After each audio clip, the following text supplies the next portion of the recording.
مکتبہ السنہ foundation موربہ کی پیشکش۔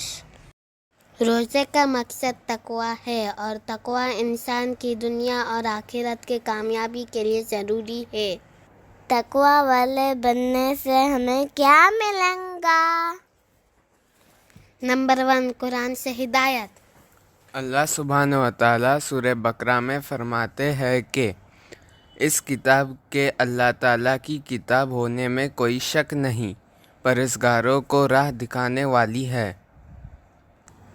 Number 2، اللہ تعالیٰ کا ولی بننے کے لیے تقویٰ ضروری ہے۔ اللہ سبحانہ و تعالیٰ سورہ یونس کی آیت 62 اور 63 میں فرماتے ہیں کہ یاد رکھو اللہ کے دوستوں پر نہ کوئی اندیشہ ہے اور نہ وہ غمگین ہوگے، یہ وہ لوگ ہیں جو ایمان لائے اور برائیوں سے پرہیز رکھتے ہیں۔ نمبر 3، جنت۔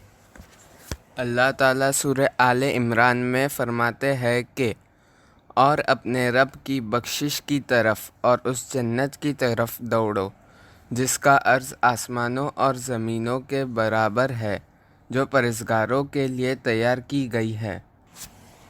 لہٰذا روزے دار کو چاہیے کہ تقویٰ کے مقصد کو ضرور سامنے رکھے تاکہ اس کا روزہ محض بھوک اور پیاس بند کر نہ رہ جائے۔